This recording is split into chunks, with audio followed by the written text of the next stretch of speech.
what makes one an exceptional presenter? Is it flashy visuals? Is it the tone of voice?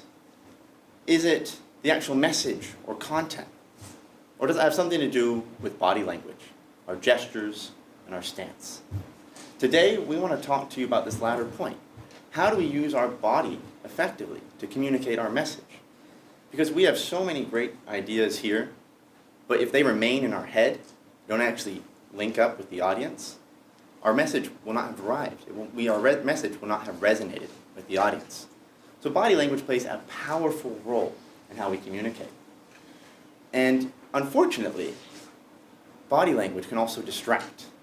We've seen this clip before of Michael Bay, right? He speaks, the teleprompter, he loses sight of what's happening, the teleprompter doesn't sync up, and he struggles.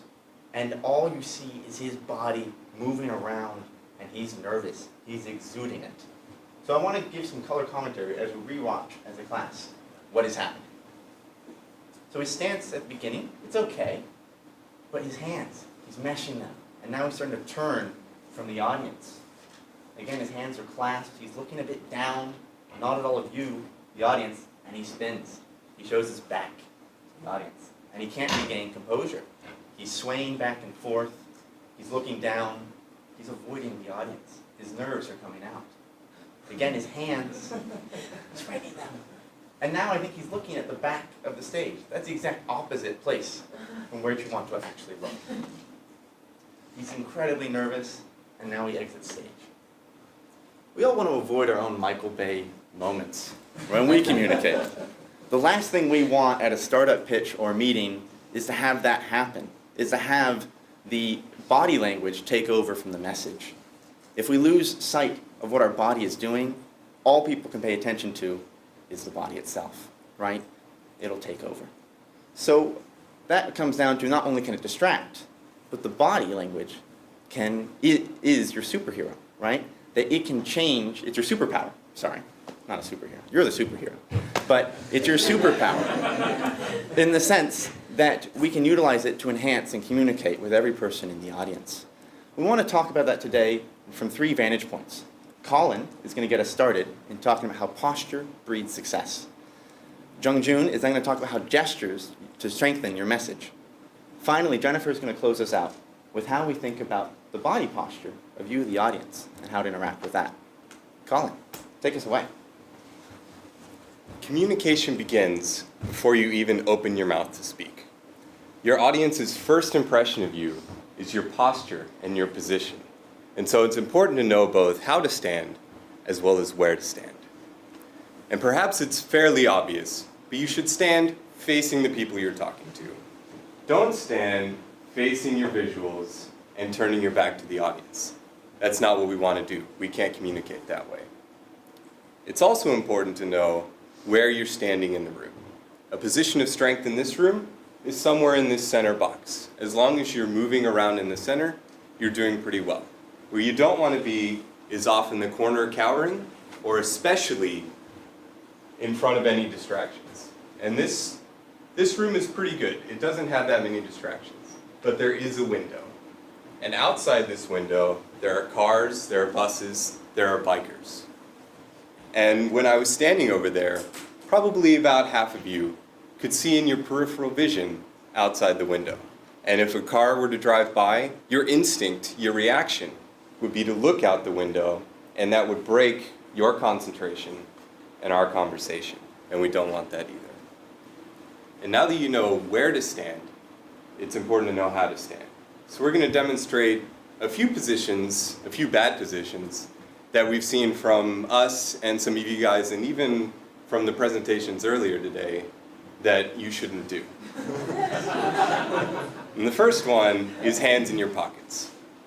This comes off as nonchalant, your shoulders tend to roll forwards, and it's very difficult to convey a strong message from this position. The second one is hands on your hips. When your hands are on your hips, you tend to look overbearing and powerful. And the third one is the fig leaf. This is where you're protecting your family jewels with your hands. And while it also looks timid, It's especially bad when you decide to gesture from this position. I want to show you something.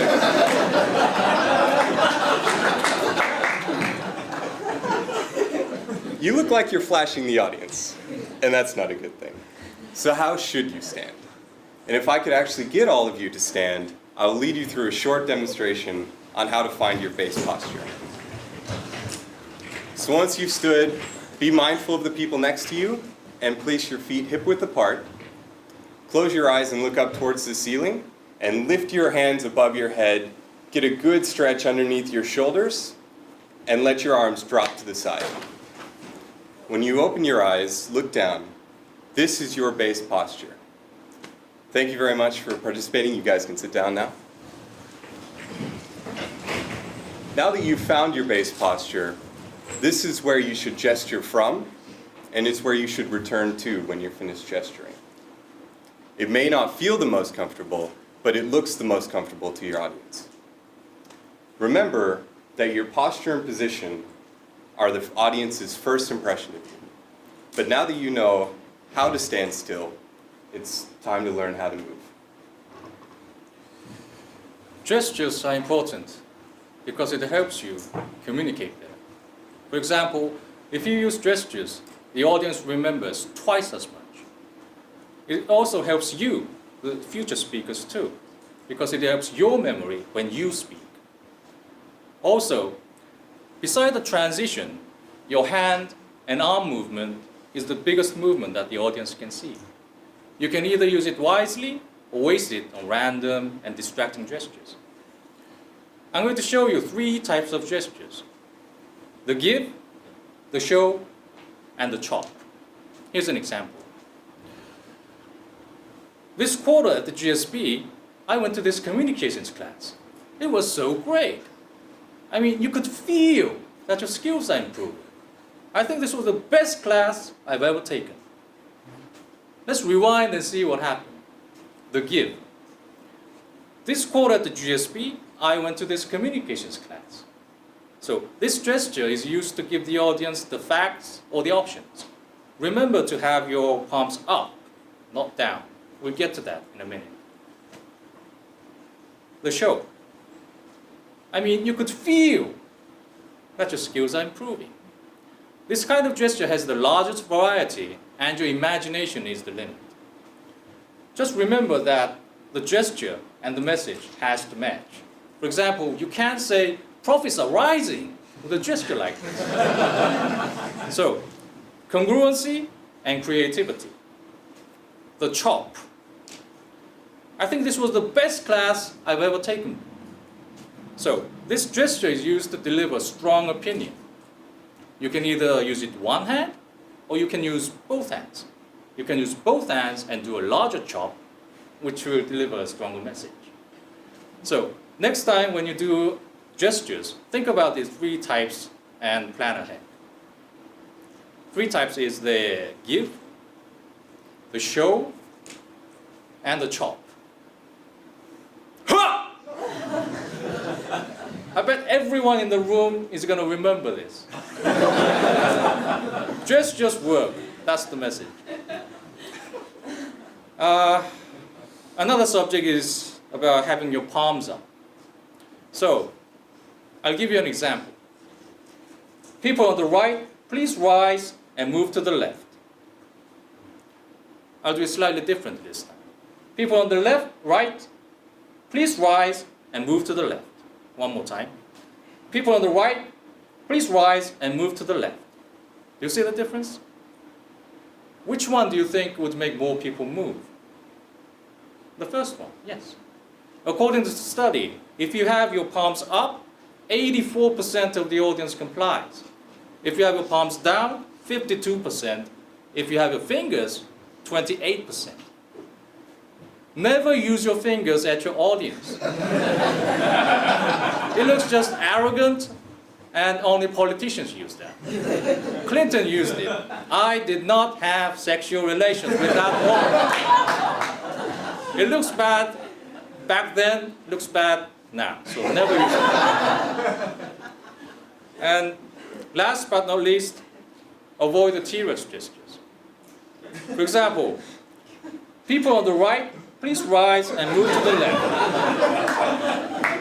No matter what you do right, I mean, it looks silly. So loosen up, everybody. Always remember that gestures are there for you and the audience to make a deeper connection. So far, we've talked about the audience. Now it's time to focus on you, the audience.